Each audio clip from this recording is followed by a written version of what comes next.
I'm Tracy, 29 years old, and I'm standing frozen at my sister's wedding reception as a stranger approaches with documents in his hands.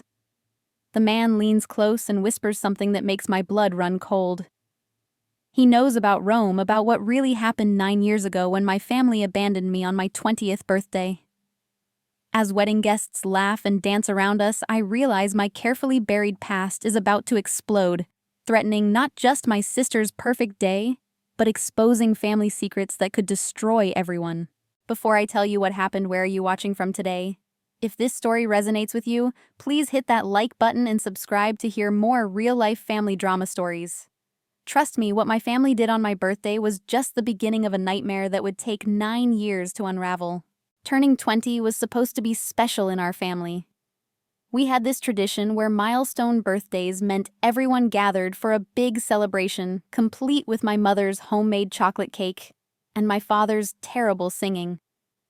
I went to bed the night before my birthday, practically buzzing with excitement, imagining the surprise they might have planned. Maybe they'd finally gotten me that camera I'd been saving for. Or perhaps we'd go to that new Italian restaurant downtown. I should have known something was wrong when Brittany, my older sister, had been unusually nice to me all week, even offering to lend me her favorite dress for my birthday dinner. I woke up that morning to complete silence. No smell of birthday breakfast cooking, no sound of whispered planning from downstairs. The house felt eerily empty as I padded down to the kitchen in my pajamas, still hopeful that everyone might jump out and yell surprise. Instead, I found a hastily scrawled note on the kitchen counter. My hands shook as I read my mother's messy handwriting explaining that they'd had to take an emergency trip to Rome with Brittany for an urgent matter. They'd be back in a week. Happy birthday, they wrote, as if those 2 words could make up for abandoning me. There was $50 under the note, my birthday present apparently. Brittany had always been the golden child in our family. 3 years older than me, she was the one who got straight A's without studying, the one who made varsity cheerleading as a freshman, the one whose bedroom was twice the size of mine. While I worked 2 jobs to pay for community college juggling shifts at a local bakery and tutoring high school kids in math, Brittany lived at home, rent-free, her college tuition fully paid by our parents. They bought her a car for her 18th birthday while I got a used bicycle. But I'd always told myself it was okay, that parents just sometimes connected more with one child, that it didn't mean they loved me less. I spent my 20th birthday completely alone, crying into a day-old cake I brought home from the bakery where I worked. My manager had felt so sorry for me when I told her my family was gone that she let me take it for free. I sat in our empty house watching the candles melt into the chocolate frosting, wondering what was so urgent in Rome that it couldn't wait one more day. I called my best friend Sophie, but she was out of town for college. I even tried calling my Aunt Linda, but she seemed to already know about the Rome trip and quickly made excuses to get off the phone. When my family finally returned a week later, they swept into the house like nothing had happened. Brittany was glowing, showing off expensive Italian leather shoes and a gold bracelet. My mother busied herself with unpacking, avoiding eye contact when I tried to bring up my birthday. My father just patted my shoulder and told me to stop being so dramatic.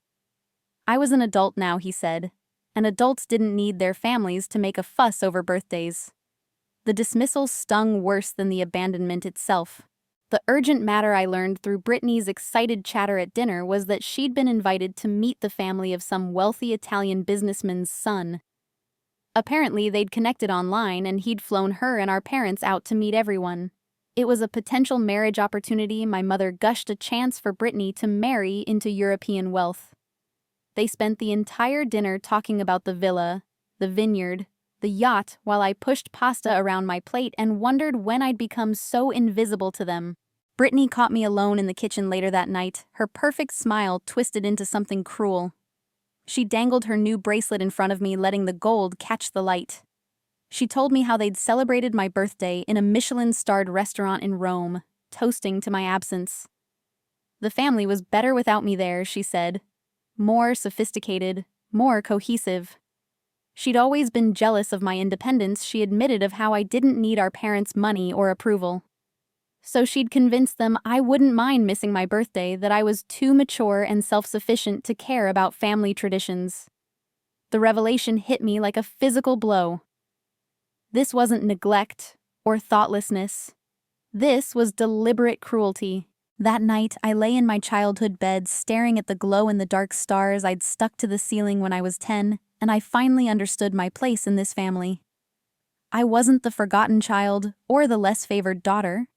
I was the inconvenience, the one whose presence reminded them that their perfect family image was a lie. I made a promise to myself that night that I would never again expect love from people who were incapable of giving it.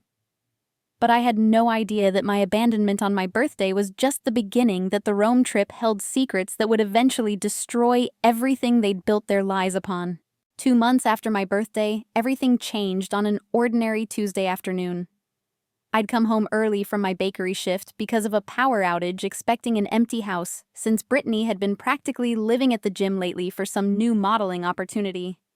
Her bedroom door was ajar, and I could see her diary lying open on her unmade bed. I'd never violated her privacy before, but something about the way she'd been acting lately made me pause. She'd been secretive, taking calls and whispered Italian leaving for mysterious appointments that she wouldn't discuss. My parents seemed tense too, having hushed conversations that stopped the moment I entered a room. I told myself I was just going to close the diary and leave, but my own name jumped out at me from the page. The entry was dated during their Rome trip, and what I read made my stomach turn. Brittany hadn't met just one businessman's son. She'd been introduced to multiple wealthy older men attending parties where young women were presented like cattle at auction. She wrote about the gifts, the promises, the things she'd had to do to secure their interest. But the worst part was the next line, where she mentioned our parents not only knew about these arrangements, but had helped orchestrate them, taking finder's fees for introducing their beautiful daughter to interested parties. My hands trembled as I flipped through more pages, finding photographs tucked between entries. Pictures of Brittany in revealing dresses alongside men old enough to be our grandfather, their hands possessively placed on her waist, her thigh, her shoulders. Some photos showed other young women, all beautiful, all with that same glazed look in their eyes that I now recognized in my sister's recent selfies. There were business cards, phone numbers written in different hands, even what looked like contracts written in Italian. The deeper I dug, the clearer the picture became. This wasn't just about finding Brittany a rich husband. This was a business, and my parents were her managers. I took photos of everything with my phone, my heart racing as I heard a car pull into the driveway. I quickly put everything back as I'd found it and retreated to my room, my mind reeling. How could I confront them with this? How could I look at my parents knowing they were essentially selling their own daughter? But when I tried to bring it up at dinner, carefully mentioning that Brittany seemed stressed about her modeling work, my mother's face went cold. She set down her fork deliberately and told me to mind my own business. Brittany wasn't like me, she said. Brittany had opportunities, potential beauty that could open doors. I needed to stop being jealous and focus on my own little life. The next day, I tried again, this time approaching my father in his study. I showed him one of the photos I'd taken, asking him to explain why Brittany was with these older men. His reaction was immediate and violent. He slammed his laptop shut and stood up, towering over me. He grabbed my phone, deleting the photos as he spoke in a low, dangerous voice I'd never heard before. I hadn't seen anything he said. I didn't understand the complexities of international business or social networking. If I breathed a word of my ridiculous assumptions to anyone, I'd find myself not only out of the house, but completely cut off from the family. Then his demeanor shifted, becoming almost gentle, as he opened his desk drawer and pulled out an envelope. Inside was $5,000 in cash. He pushed it across the desk to me, saying it was an early inheritance, a gift to help with my college expenses.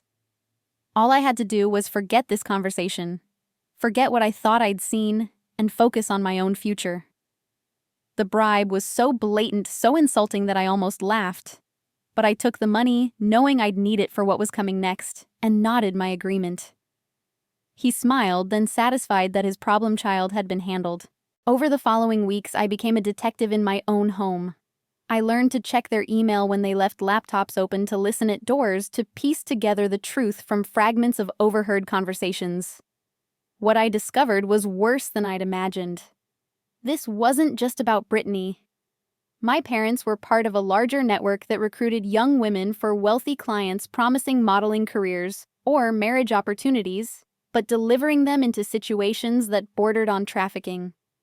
They used their respectable suburban reputation to find girls from good families, girls whose parents trusted them, girls who would do anything to escape their small-town lives. The evidence I gathered was damning. Email threads discussing virgin prices, contracts that specified physical requirements, payment schedules that coincided with particular services rendered. I found photos of other girls, some who'd graduated with Brittany, others who'd simply disappeared from our social circles. One name kept appearing in the communications, a girl named Melissa, who'd supposedly moved to Italy for art school, but whose parents hadn't heard from her in months.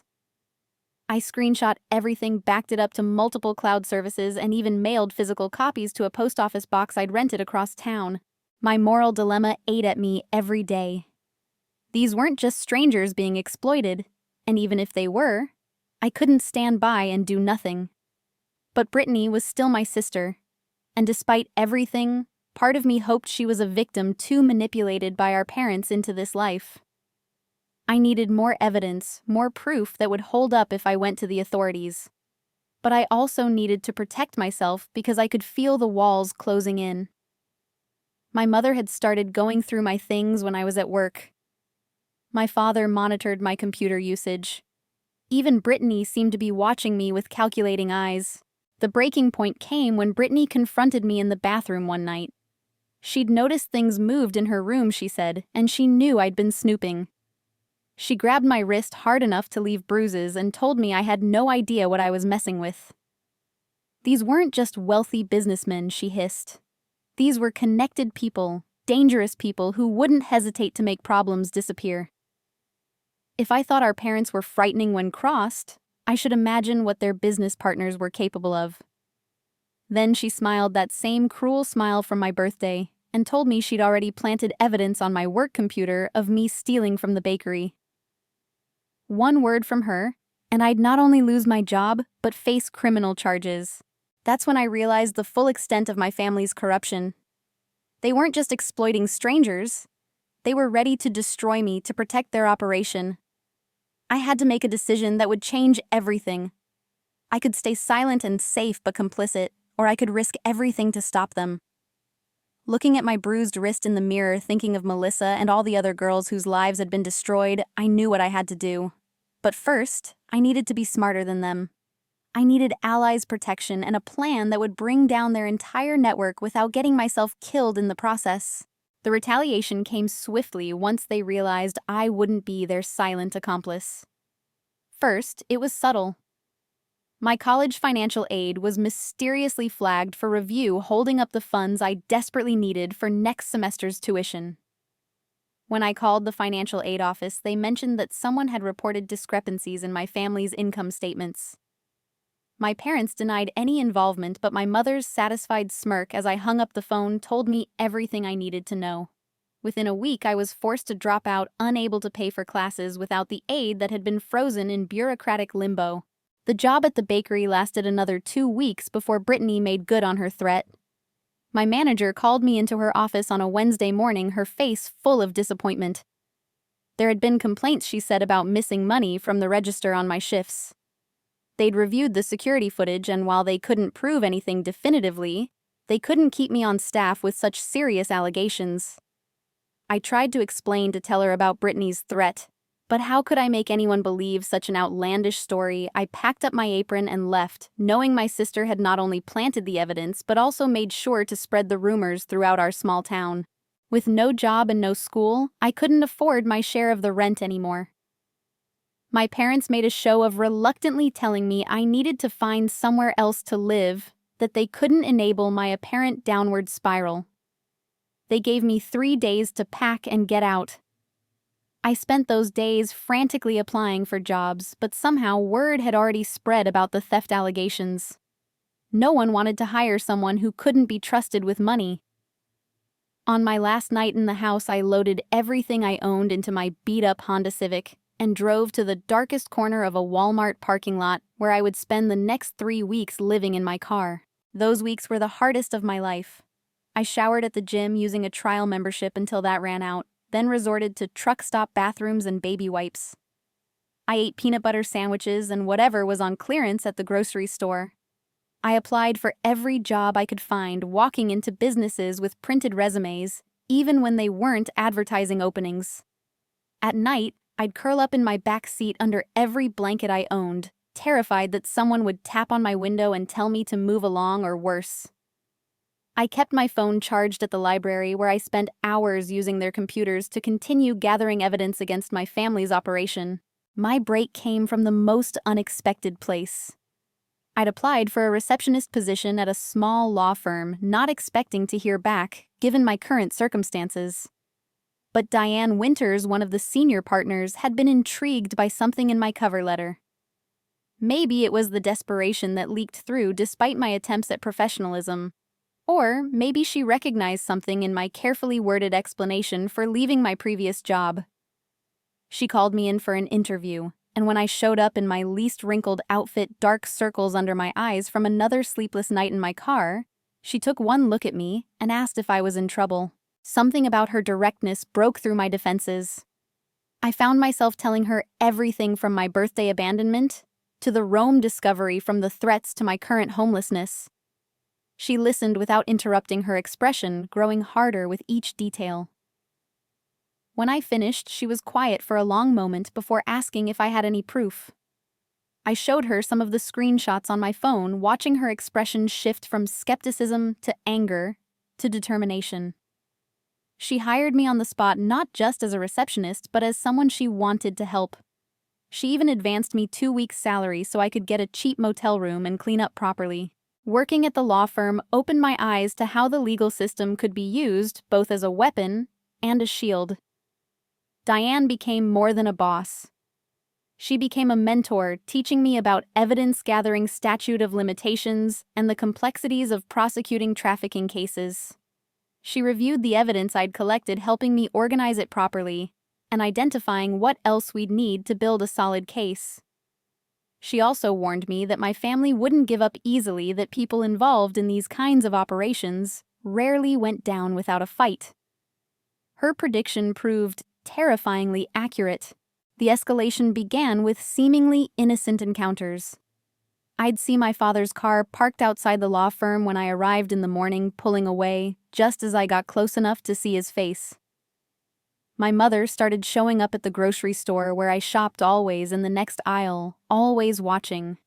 Then came the phone calls at all hours, just breathing at first, then whispered threats about what happened to girls who didn't know their place. I changed my number, but they found the new one within days. Diane helped me file for a restraining order, but the judge denied it, saying there wasn't enough concrete evidence of harassment. The psychiatric facility gambit was their most sinister move yet. I came home to my tiny studio apartment one evening to find my parents there with 2 uniformed men and a woman in medical scrubs. They'd convinced a judge that I was having a mental breakdown, that my wild accusations about trafficking were delusions brought on by stress and drug use. They had statements from concerned family members, from former co-workers who'd noticed my erratic behavior, even from neighbors I'd never met who claimed to have seen me talking to myself. The medical team had paperwork for an involuntary 72-hour hold for evaluation. If Diane hadn't insisted on installing a security system that automatically uploaded to the cloud, I might have disappeared into that facility and never come out the same. Instead, I was able to call her from my bathroom while pretending to pack a bag. She arrived with 2 officers from a different precinct, ones she knew personally, and a court injunction she'd managed to get from a judge who owed her a favor. The confrontation in my tiny living room was tense, with my parents insisting they were just trying to help their sick daughter, while Diane calmly presented evidence that this was an intimidation tactic. The medical team, realizing they'd been potentially used for something illegal, quickly retreated. After they left, I broke down completely in Diane's arms. She held me as I sobbed, then helped me pack what I truly needed. I couldn't stay in that apartment anymore. She moved me into a safe house used for witnesses and sensitive cases, off the books, but secure. It was there, feeling safer than I had in months, that I received the wedding invitation. The envelope was addressed in Brittany's perfect handwriting, the card inside elegant and expensive. She was marrying Carl Rossini, the son of one of those Roman businessmen from the photos. The wedding would be in 6 months, a grand affair at the country club where we'd celebrated so many family milestones. A handwritten note was tucked inside, asking me to be a bridesmaid, saying she needed her sister there on her special day. The audacity of it made me laugh bitterly. They'd tried to destroy me, and now they wanted me to play happy family for their society wedding. But Diane saw opportunity where I saw insult. Carl Rossini's family had connections that went beyond business, she explained. If we could get close to them, we might find the evidence we needed to bring down the entire network. She'd been researching them since I'd first mentioned the name, discovering a web of questionable business dealings and mysterious disappearances. Attending the wedding could be dangerous, but it might also be our only chance to gather the evidence we needed from the inside. As I held the invitation, thinking of all the girls whose lives had been destroyed by my family's greed, I knew I had to take the risk. I would go to my sister's wedding, but not as the broken girl they'd tried to make me. I'd go as someone ready to bring their entire house of cards crashing down. 5 years had passed since that birthday in solitude, and I'd rebuilt myself into someone my family wouldn't recognize. Working at Diane's firm, I'd earned my paralegal certification through night classes specializing in cases involving human trafficking and international crime. My tiny safe-house apartment had given way to a modest but secure condo in a building with excellent security. I'd learned self-defense, built a network of trusted friends, and most importantly, compiled enough evidence to know my family's operation had only grown more sophisticated. The wedding invitation had arrived at my office, not my home, telling me they'd been keeping tabs on me, despite the distance I'd maintained. The handwritten note from Brittany played on our shared history, mentioning memories from when we were children before everything went wrong. She wrote about missing her little sister, about wanting to repair our relationship before starting her new life as Mrs. Carl Rossini. She even apologized in vague terms for the misunderstandings that had driven us apart. But I knew better than to trust her words. Diane had taught me to look for what wasn't being said, and Brittany's letter reeked of manipulation. She needed me there for some reason, and it wasn't sisterly love. The phone calls started within days of me not responding to the invitation. First, it was my mother, her voice sugar-sweet as she talked about family obligations and letting bygones be bygones. When I didn't return her calls, my father tried his tone more businesslike, mentioning that my absence would be noticed by important people, and couldn't I put aside my petty grievances for one day. Then came the relatives I hadn't heard from in years, all suddenly concerned about family unity. Each call was recorded, each voicemail saved, adding to my ever-growing file of evidence. The pressure escalated when gentle persuasion failed. I started noticing the same car parked across from my office building at different times of day, a black sedan with tinted windows that would pull away whenever I approached. My apartment building's security reported someone trying to gain access by claiming to be my brother, though I didn't have one. Then came the break-in that wasn't quite a break-in. I returned home one evening to find everything exactly as I'd left it, except for one thing. My backup drives, hidden in what I thought was a clever spot, had been moved just slightly. Nothing was taken, but the message was clear. They could get to me whenever they wanted. The anonymous threats arrived via untraceable emails and prepaid phones left in my mailbox. The messages varied in tone from pleading to menacing, but the theme was consistent. Come to the wedding, play the part of the happy sister, and the past could stay buried. Some messages included photos of me going about my daily life at the coffee shop, at the gym, leaving court. One particularly chilling message showed a photo of Diane's teenage daughter outside her school, though no explicit threat was made. The implication was clear enough. I hired Marcus Webb, a private investigator Diane recommended who specialized in cases involving organized crime. His initial research into Carl Rossini's family revealed layers of complexity that made my stomach turn. The Rossinis weren't just wealthy businessmen. They had connections to international trafficking rings, money laundering operations, and worse. Carl himself seemed clean on the surface, the legitimate face of the family business, but Marcus found discrepancies. Regular trips to Eastern Europe that didn't align with any known business ventures, shell companies that existed only on paper, and most disturbing, a string of young women who'd been seen with him before vanishing from social media entirely. The revelation that changed everything came from an unexpected source. Marcus had been surveilling Carl when he noticed something odd. Carl would leave his penthouse apartment at strange hours to visit a modest house in the suburbs, staying for exactly 1 hour each time. Following up, Marcus discovered the house belonged to a woman named Rosa Benetti, and the reason for Carl's visits became clear when he photographed them together with 2 young children who bore unmistakable resemblance to their father. Carl Rossini wasn't just engaged to my sister. He was already married, making this wedding a sham that would implicate Brittany in bigamy. This discovery presented both an opportunity and a danger. Armed with this information, I could potentially destroy the wedding and humiliate my family, but the Rossinis wouldn't take such exposure lightly. Marcus warned me that people had disappeared for far less when it came to protecting the family's reputation. But he also had a theory. Rosa might be looking for a way out herself, trapped in a marriage to a man who was about to publicly take another wife. If we could make contact with her, she might be the ally we needed to bring down both families. I spent weeks preparing for every contingency. Diane helped me set up dead man's switches, ensuring that if anything happened to me, all the evidence would be automatically sent to law enforcement agencies, journalists, and human rights organizations.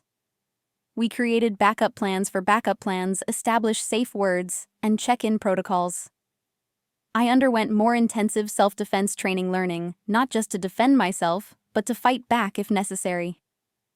Marcus compiled detailed dossiers on every major player who would be at the wedding, identifying potential allies and definite threats. The final piece fell into place when I received an unexpected visitor at my office. Vincent Moreau introduced himself as a private investigator working for an interested party who shared my concerns about the Rossini family. He was cagey about his client's identity, but proved his legitimacy by showing me surveillance photos he'd taken that even Marcus hadn't captured. His client, he explained, had a vested interest in exposing Carl's bigamy and was willing to provide resources to make it happen. When he finally revealed that his client was Rosa Benetti Rossini herself, I felt the first spark of hope I'd had in months. Vincent and Rosa had been building their own case for months, gathering evidence of Carl's criminal activities to use in a divorce that would ensure her safety and that of her children. But Italian law and the Rossini family influence made things complicated. A public scandal at an American society wedding, however, would be harder to cover up. Rosa was willing to provide documentation, financial records, even recorded conversations if I could guarantee they would be revealed at the right moment for maximum impact. It was a dangerous game we were all playing, but the stakes had never been higher. As the wedding day approached, I finally responded to my family's increasingly frantic attempts to contact me. I would attend, I told them, but on my conditions. No bridesmaid duties, no family photos, no pretending we were anything other than strangers who shared DNA. They agreed immediately, too quickly, which told me they needed me there for reasons beyond maintaining appearances. I spent my final days of preparation wondering what trap they were planning to spring, even as I refined my own plans to expose them all. The night before the wedding, I sat in my apartment surrounded by evidence boxes, weapon permits, and emergency cash. I'd written letters to the few people I cared about just in case things went wrong. Diane had tried one last time to talk me out of attending, suggesting we could find another way to bring them down. But I knew this was our best shot, maybe our only shot. Tomorrow I would walk into a room full of criminals and conspirators armed with nothing but the truth and the hope that it would be enough. As I laid out my outfit for the wedding, an elegant dress that also allowed for freedom of movement, I thought about that abandoned 20-year-old crying over a birthday cake. She never could have imagined it would come to this. I arrived at the Rosewood Country Club 45 minutes before the ceremony was scheduled to begin, timing it perfectly to avoid both the early family photographs and the initial receiving line. The valet who took my keys did a double take when he saw my name on the list, clearly having been briefed about the estranged sister. I'd chosen my outfit carefully, an elegant navy dress that was appropriate for a wedding, but also allowed me to move freely if needed. The small recording device hidden in my clutch was legal in this state, as was the panic button that would alert both Diane and Marcus to my location if pressed. The country club had been transformed into what looked like a Roman garden, with imported marble statues, cascading fountains, and enough white roses to stock a flower shop for a year. The obscene display of wealth turned my stomach, knowing how much of it came from the exploitation of vulnerable young women. I recognized several faces from my research business associates of both families who were neck-deep in the trafficking network. They mingled with legitimate guests who had no idea they were toasting champagne with criminals. My entrance didn't go unnoticed. I felt the ripple of awareness spread through the room as family members spotted me. My mother materialized within minutes, gliding toward me in a mother-of-the-bride dress that probably cost more than most people's cars. Her smile was perfect practiced, but her eyes were cold as winter. She air-kissed my cheeks while whispering that I'd better not cause any trouble, that there were important people here who wouldn't appreciate drama. I smiled back just as falsely and reminded her that I was only here because they'd insisted. The ceremony space was set up in the club's grand ballroom with hundreds of white chairs arranged before an altar that looked like it belonged in a cathedral. I chose a seat near the back on the aisle for easy exit if needed. As guests filed in, I cataloged faces matching them to the photos in Marcus's files. There was Antonio Rossini, Carl's uncle, who ran the European side of their operation. Next to him sat a senator who'd killed several trafficking bills in committee. My own extended family filled several rows, aunts and uncles who'd turned blind eyes to my parents' activities for years. Just as the processional music began, I felt someone slide into the seat beside me. Vincent Moreau looked every inch the wedding guest in his expensive suit, but I could see the tension in his shoulders. He leaned over as if admiring the flowers and murmured that Rosa was here in a car outside with documentation that could bury the Rossinis. But something was wrong. Carl's security had been doubled, and there were men watching all the exits who definitely weren't wedding staff. We might have walked into a trap of our own. The ceremony itself was a study in irony. Brittany floated down the aisle in a dress that cost more than most people's annual salary, looking every inch the blushing bride. She caught my eye as she passed, and for just a moment I saw something that might have been fear flash across her face. Carl waited at the altar with the confidence of a man who owned the world, or at least the parts of it that mattered to him. As they exchanged vows about honesty and fidelity, I wondered if anyone else appreciated the dark humor of a bigamist promising to forsake all others. The reception moved to the club's outdoor pavilion where a band played and champagne flowed like water. I stuck to the edges, nursing a single glass of wine I didn't drink, and deflecting attempts at small talk from relatives who'd suddenly remembered I existed. Vincent circulated separately, gathering intelligence and watching for an opportunity to execute our plan.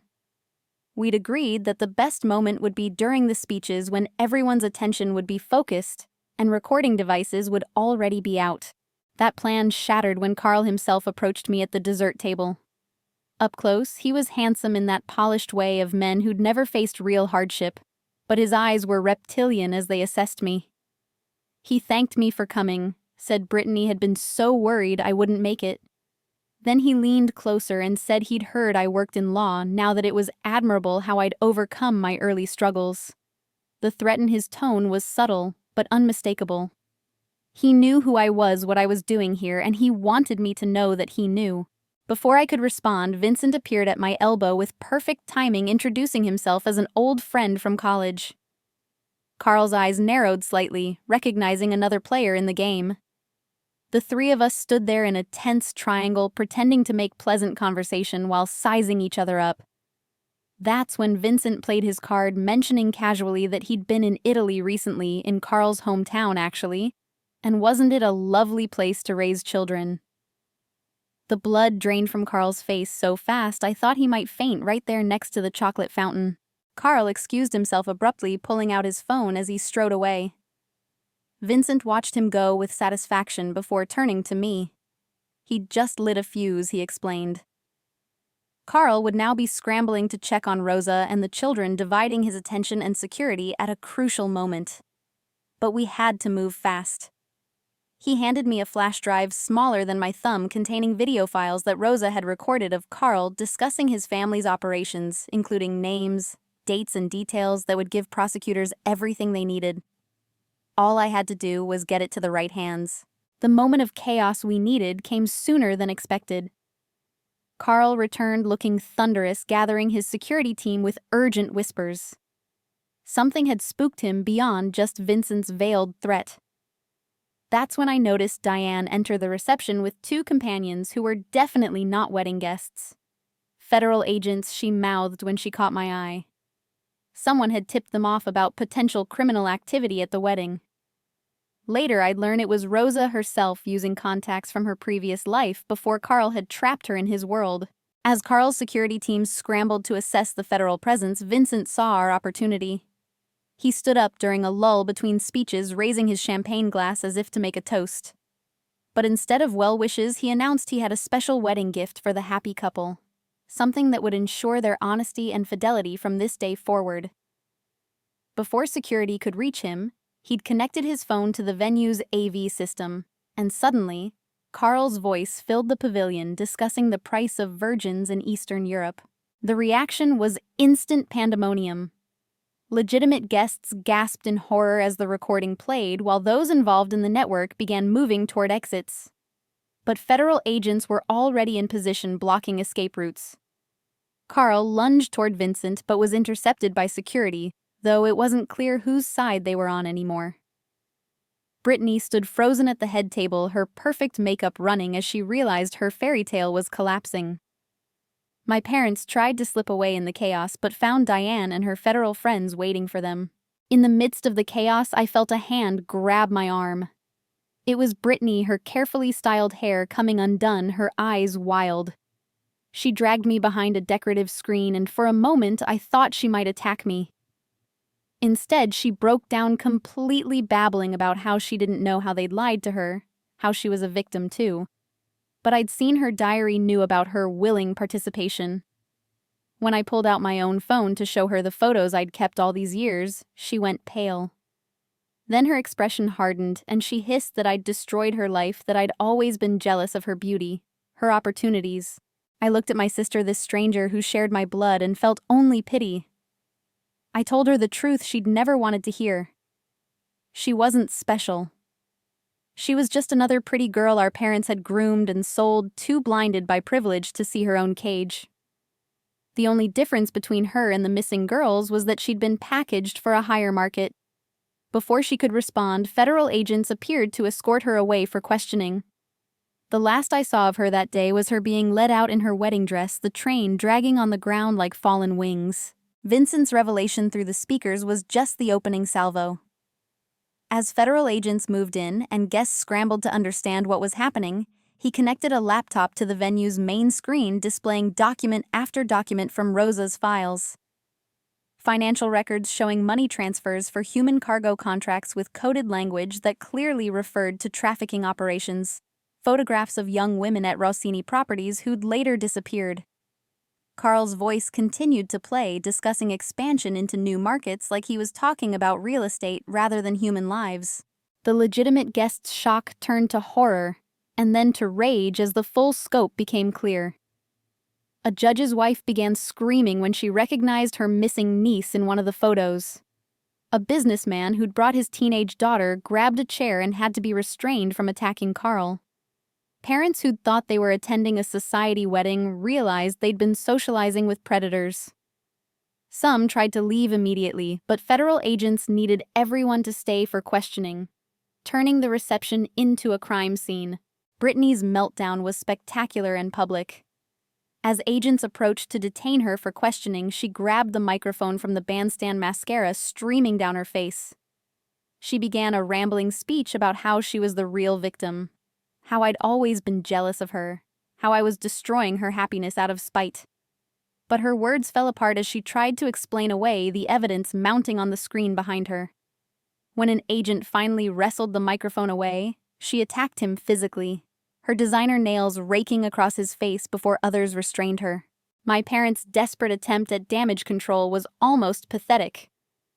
My father commandeered a waiter's tray to bang for attention, trying to claim this was all a misunderstanding, a family dispute taken too far by a disturbed daughter. But Diane was ready with her own evidence. She'd brought printed copies of the emails I'd collected years ago, passing them to agents and select guests.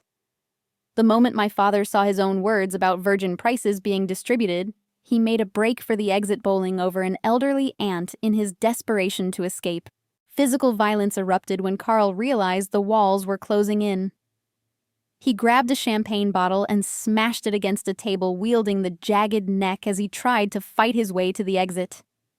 His security team split, some trying to protect him while others, seeing which way the wind was blowing, stepped aside for federal agents.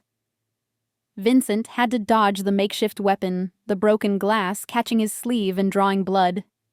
It took 4 agents to bring Carl down the Rossini air, screaming threats in Italian as they cuffed him on his own wedding dance floor. My mother's turn toward violence was more subtle but no less vicious. She appeared beside me during the chaos, her perfectly manicured hand gripping my wrist with surprising strength. She hissed that I'd ruined everything, that I'd destroyed our family out of petty jealousy. When I tried to pull away, she dug her nails in deep enough to draw blood, her face contorted with rage I'd never seen before. But before she could do worse, Rosa Rossini herself appeared, having entered during the chaos. She looked my mother in the eye and said simply that she had videos of her 2 recruiting girls at charity events. My mother released me and stumbled backward, finally understanding she was caught. The media arrived within minutes, tipped off by someone who understood the story's magnitude. News vans lined the country club's elegant driveway as reporters tried to piece together why federal agents were arresting wedding guests.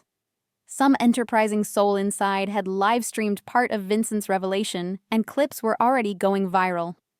The Rossini family wedding scandal would trend worldwide within hours, bringing scrutiny that neither family could survive. Every guest was now potential evidence, every photo from earlier potentially incriminating. My father's last desperate gambit was to blame everything on the Rossinis, claiming his family had been coerced, threatened into cooperation. He actually dropped to his knees in front of the lead federal agent, offering to testify against Carl and his family in exchange for immunity. But the agent just looked down at him with disgust and informed him they had evidence going back years predating any involvement with the Rossinis.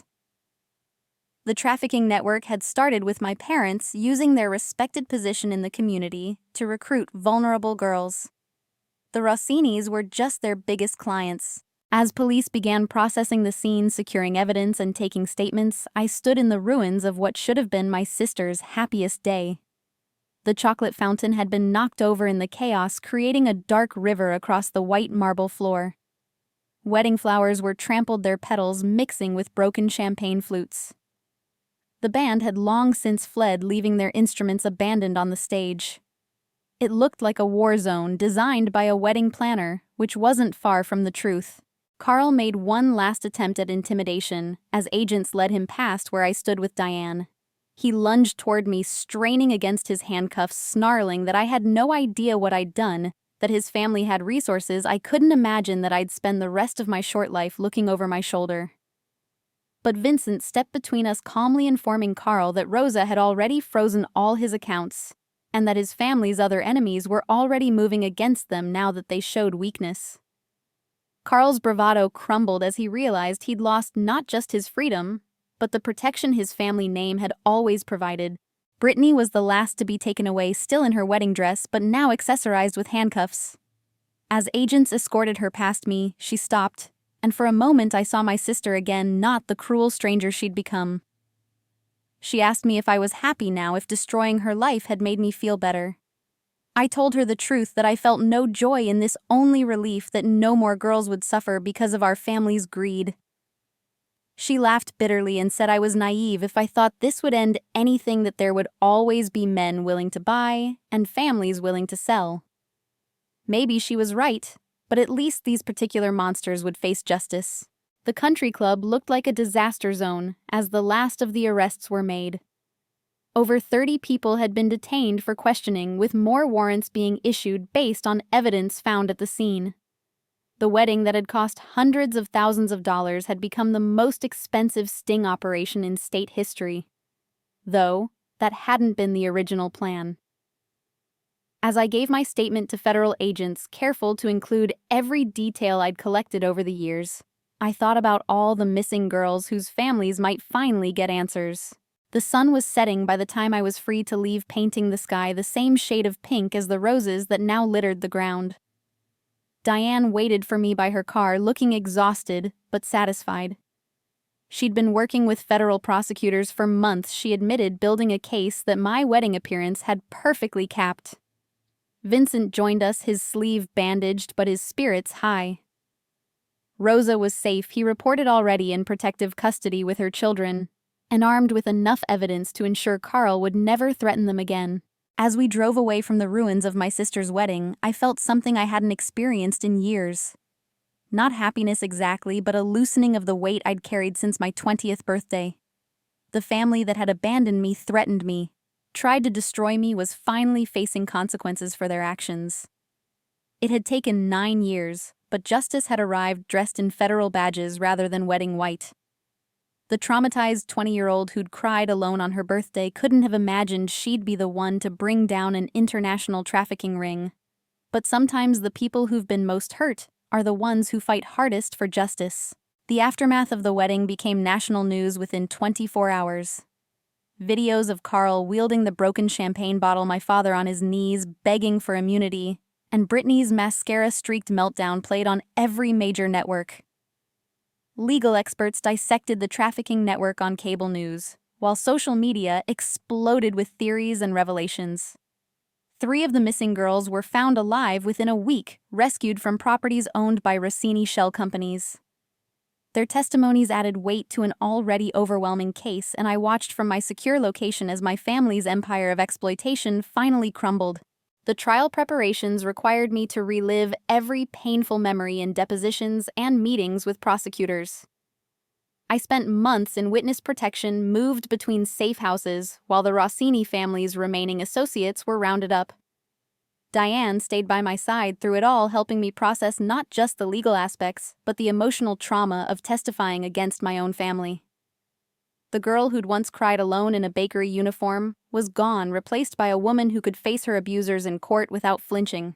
My parents were the first to crack under pressure.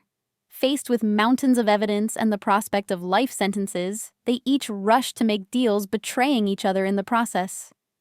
My mother testified that the trafficking had been my father's idea, while he claimed she'd been the one making connections at charity events. The prosecutors let them destroy each other on the stand, their mutual accusations filling in gaps in the case. In the end, they were both convicted on multiple counts of human trafficking, money laundering, and conspiracy. The judge gave them each 40 years, noting that they'd shown no remorse for destroying young lives. Brittany's trial was harder for me to watch. Her defense attorneys painted her as a victim manipulated by older men and her own parents into a life she didn't choose. For a moment on the stand, when she described the pressure to be perfect, to earn our parents' love through her beauty and compliance, I almost felt sympathy. But then prosecutors showed her diary entries, the ones where she'd bragged about fooling stupid girls into thinking they were getting modeling contracts. She was convicted on lesser charges but still faced 15 years. At her sentencing, she stared at me with such hatred, I knew she'd never accept responsibility for her choices. The Rossini trials made international headlines as the scope of their operations became clear. Carl got 60 years for his role in the trafficking network, plus additional charges in Italy that Rosa's evidence had exposed. His uncle Antonio was extradited to face charges in multiple European countries. The senator who'd killed those trafficking bills was censured and resigned in disgrace. The network that had seemed so powerful, so untouchable, fell apart as each member scrambled to save themselves by testifying against the others. Financial justice came through both criminal and civil proceedings. The government seized all assets tied to the trafficking operation, from my parents' suburban home to the Rossini's international properties. A fund was established for victims, providing counseling, education, and support for rebuilding their lives. I received a settlement for the harassment and attempted institutionalization enough to ensure I'd never be vulnerable again. But more importantly, I watched as millions of dollars that had been built on suffering were redirected to healing. My work as an advocate began during the trials when other families reached out desperate for help finding their own missing daughters. With Diane's support, I established a foundation focused on identifying and disrupting trafficking networks that targeted young women from good families, the kind who'd never suspect they were being groomed until it was too late. We worked with law enforcement, schools, and community organizations to educate parents and young women about the warning signs. Every girl we helped avoid the trap was a victory against the darkness my family had spread.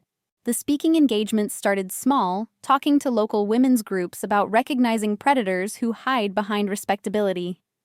But as word spread about my story, the girl who'd brought down her own family to save others' invitations came from across the country. I stood before audiences of hundreds, sometimes thousands, sharing the painful truth about how trafficking doesn't always look like snatched strangers. Sometimes it looks like parents who value money over daughters, sisters who recruit friends, pillars of the community who auction innocence to the highest bidder. Media attention was overwhelming at first. Publishers wanted book deals, producers pitched movie adaptations, journalists requested exclusive interviews. I turned most of them down, focusing instead on opportunities that would genuinely help victims rather than sensationalize trauma. When I did speak publicly, I was careful to center the survivors rather than the criminals, to emphasize hope and justice rather than dwelling on the horror. The 20-year-old who'd been too ashamed to tell anyone she was living in her car had found her voice, and she intended to use it wisely. A letter from Brittany arrived 2 years into her sentence. I'd been expecting vitriol, more blame for ruining her life. Instead, I found something worse, a masterclass in manipulation disguised as remorse. She wrote about finding faith in prison, about understanding now how wrong their actions had been. But between the lines of contrition, she subtly suggested that if I advocated for her early release, she could help identify more victims. She ended by saying she forgave me for my betrayal, as if I'd been the one who'd committed crimes.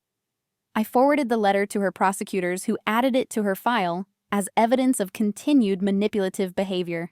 Carl's first wife, Rosa, became an unexpected friend through our shared experience of surviving the Rossinis. We met for coffee occasionally, two women who'd refused to be victims despite everything aligned against us. She was rebuilding her life with her children in a new city, finally free from the shadow of the Rossini name. She told me once that my courage at the wedding had saved not just trafficking victims, but her own children from growing up in that toxic legacy. We toasted with our lattes to new beginnings built on the ashes of corrupt empires. The foundation grew beyond what I'd imagined, expanding to help trafficking survivors rebuild their lives completely. We offered legal aid therapy, educational scholarships, and job training. Former victims became counselors and advocates, turning their trauma into tools for helping others. Diane served on our board, bringing her legal expertise to ensure we operated above reproach. We named it after Melissa, the girl from Brittany's diary who'd supposedly left for art school, but had actually been one of the first victims I'd identified. Her family finally had closure, and her name would stand for protection rather than loss. On my 30th birthday, I woke not to an empty house but to messages from the chosen family I'd built. Friends who'd stood by me through the trials, colleagues who shared my mission, survivors who'd become sisters in truth rather than blood. Diane hosted a party at her home filled with people who loved me, for who I was not what I could do for them. As I blew out candles on a cake made with love rather than obligation, I thought about that abandoned 20-year-old and how she'd never imagined this joy was possible. The toast Vincent gave that night summarized what I'd learned through 9 years of pain and growth. He raised his glass to the difference between family and relatives, between blood and bonds, between silence and strength. My relatives had tried to destroy me for refusing to participate in their evil, but in doing so, they'd created their own destroyer. Every girl saved, every trafficker arrested, every network exposed was built on their failure to break me. They'd thought abandoning me on my birthday was a punishment, but it had been my first step toward freedom. As I looked around the table at faces filled with genuine love and respect, I realized the greatest justice wasn't in the sentences my family served, but in the life I'd built despite them. The little sister they'd deemed worthless had brought down their empire. The girl they'd tried to silence had given voice to dozens of victims. The daughter they'd abandoned had found a true home. Sometimes the best revenge isn't revenge at all, but simply refusing to let cruelty define your capacity for goodness. My family had ignored my 20th birthday to chase wealth built on exploitation. But that abandonment had set me on a path that led to this moment, surrounded by people who valued justice over money, truth over appearances, love over blood. They'd meant to teach me I didn't matter, but instead, they'd taught me that I mattered enough to fight for myself and others. And in the end, that was the most devastating truth of all, that their cruelty had created the very person who would ensure they never hurt anyone again. I still work with the foundation, still speak about trafficking, still advocate for survivors. But I also live a full life filled with genuine relationships, meaningful work, and the kind of peace that comes from facing your demons and winning. My relatives serve their time in various prisons, their names synonymous with a scandal that changed how America views human trafficking. Sometimes I wonder if they think about that birthday they missed, if they realize it was the beginning of their end. But mostly I don't think about them at all. They're just a dark chapter in a story that's become about so much more than survival. It's about transformation, justice, and the power of one abandoned girl who refused to stay silent. The girl who spent her 20th birthday alone crying over a day-old cake couldn't have imagined she'd someday stand before Congress testifying about trafficking legislation. She couldn't have pictured herself running a foundation that would save hundreds of girls from the fate her sister had planned for them. She certainly couldn't have imagined finding real love-building, genuine friendships, or waking up actually excited about each new day. But that's the thing about rock bottom. Once you've been abandoned by everyone who should love you, you learn that the only way forward is up, and you discover strength you never knew existed. If you've ever felt abandoned, betrayed, or worthless because of how family treated you, I want you to know something important. Their actions reflect their character, not your worth. Sometimes the people who share our DNA are the very ones we need to escape to find our true selves. And sometimes a birthday spent alone is actually the first day of a better life, even if you can't see it through the tears. Thank you for listening to my story. If it resonated with you, please share it with someone who needs to hear that survival is possible, that justice can prevail, and that chosen family can heal wounds blood relatives created. Don't forget to like and subscribe for more stories of triumph over adversity. And remember, you are not defined by who abandoned you, but by who you choose to become despite them.